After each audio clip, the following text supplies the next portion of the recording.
Hello guys, మనకి IPL 2025 season సంబంధించి అసలు ఏ టీం ఎవరెవరిని రిటైన్ చేసుకుంటుంది అనే దాని గురించి ఒక ఐడియా వచ్చేసింది. అయితే మరి నెక్స్ట్ ప్రాసెస్ ఏంటంటే మిగిలింది మనకి ఆప్షన్సే. సో అయితే మరి ఇటువంటి సిచ్యువేషన్లో మరి ఆల్రెడీ మనకి కొన్ని లీక్స్ వచ్చేసినాయి. అసలు ఏ టీం ఎవరెవరిని ఆక్షన్లో కొనుక్కోవాలి అనుకుంటుంది అని చెప్పేసి. సో దాంట్లో భాగంగానే మనం వీడియోస్ కూడా చేసాం. మనకి ముంబై ఇండియన్స్ నుంచి కొన్ని లీక్స్ వచ్చినాయి, సిఎస్కే నుంచి లీక్స్ వచ్చినాయి, ఆర్సీబీ నుంచి కొన్ని లీక్స్ వచ్చినాయి, నిన్న ఎల్ఎస్జీ గురించి కూడా కొన్ని లీక్స్ వచ్చినాయి. సో వీళ్ళు కొంతమంది ప్లేయర్స్ని టార్గెట్గా పెట్టుకొని వీళ్ళు ఖచ్చితంగా ఆక్షన్లోకి వస్తే ఖచ్చితంగా మన టీంలోకి రావాలి రబ్బాయి అని చెప్పేసి వీళ్ళైతే ఫిక్స్ అయ్యారు. సో మరి ఇటువంటి సిచ్యువేషన్లో మరి ఈరోజు కూడా ఎస్ఆర్హెచ్ టీం నుంచి కొన్ని లీక్స్ వచ్చినాయి. సో ఎస్ఆర్హెచ్ టీం చూసుకుంటే అంతకుముందు మొత్తం 5గురిని తీసుకున్నారు వాళ్ళు. సో 5గురిని కూడా మొత్తం 75 కోట్లు పెట్టి 5గురిని వాళ్ళు రిటైన్ చేసుకున్నారు. మరి దాని తర్వాత వాళ్ళ దగ్గర మిగిలింది ఎంత అంటే కేవలం 45 కోట్లే. మరి ఈ 45 కోట్లతో మరి టాప్ క్లాస్ ప్లేయర్స్ రావాలంటే కష్టం.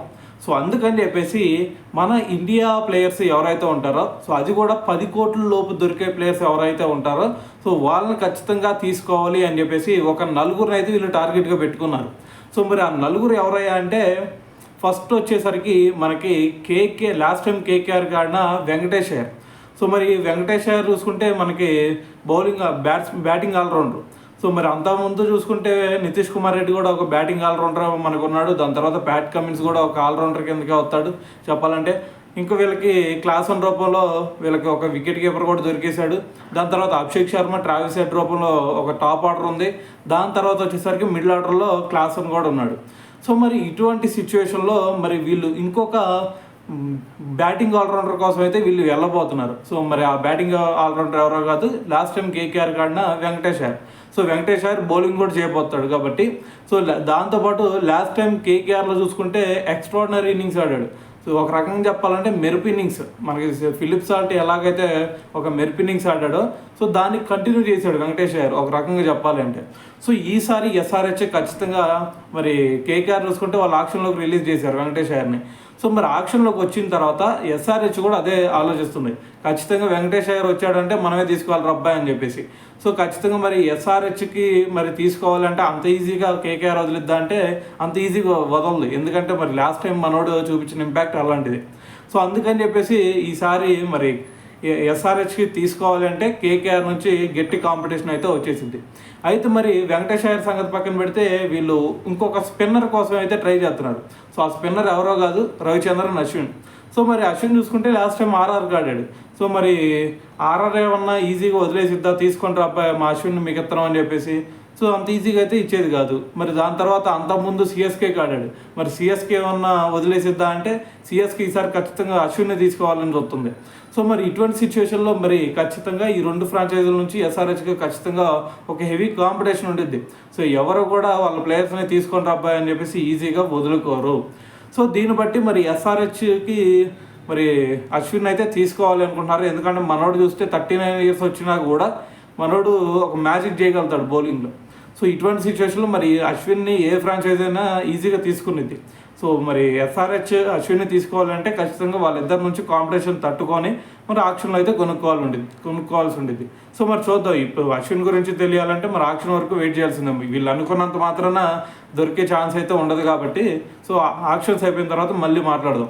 అయితే మరి అశ్విన్ సంగతి పక్కన పెడితే మరి నెక్స్ట్ ఇంకొక ఇద్దరు ఎవరు అంటే ఇద్దరు కూడా పేస్ బౌలర్స్ కోసమే చూస్తున్నారు. సో మరి ఇప్పటి వరకు వీళ్ళకల్లా చూసుకుంటే ఎవరు కూడా పేస్ బౌలర్ని వీళ్ళు తీసుకోలేదు. అందుకని చెప్పేసి ఇండియాలో ఉన్న ఒక టాప్ పేసర్స్ని వీళ్ళు తీసుకోవాలి అనుకుంటున్నారు. సో వాళ్ళలో భాగంగానే ఫస్ట్ వచ్చేసరికి అంతకుముందు ఎస్ఆర్హెచ్కి ఆడిన టీ నటరాజన్ కోసం అయితే వీళ్ళు వెళ్ళాలి అని చెప్పేసి అనుకుంటున్నారు. మరి నటరాజన్ చూసుకుంటే లాస్ట్ టైం 19 వికెట్స్ తీశాడు లాస్ట్ సీజన్లో. సో అది కూడా ఎస్ఆర్హెచ్ తరపునే.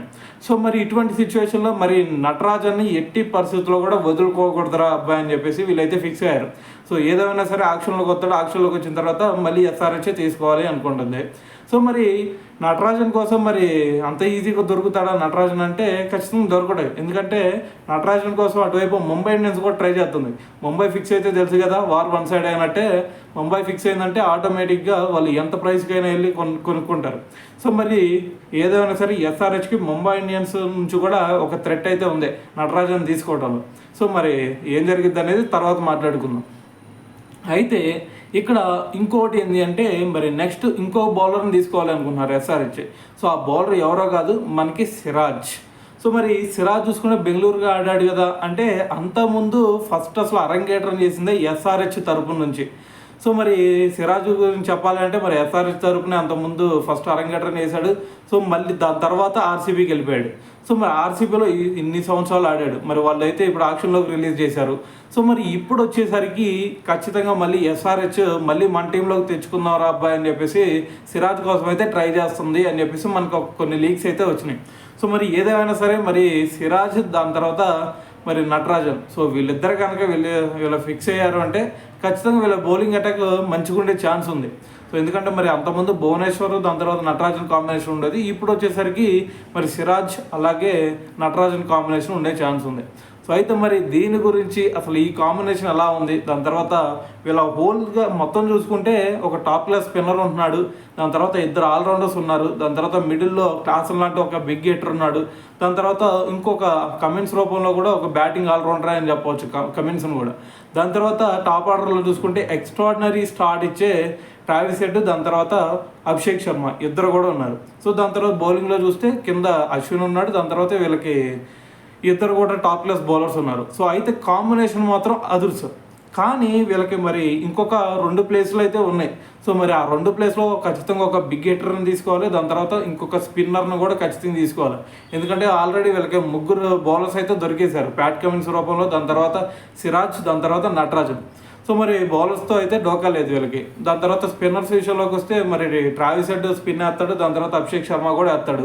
సో మరి వీళ్ళనే మెయిన్ స్పిన్నర్లుగా పెట్టుకుంటారు అంటే చెప్పలేం కాబట్టి, సో అశ్విన్కి తోడు ఇంకొక స్పిన్నర్ని తీసుకునే ఛాన్స్ ఉండొచ్చు వీళ్ళు.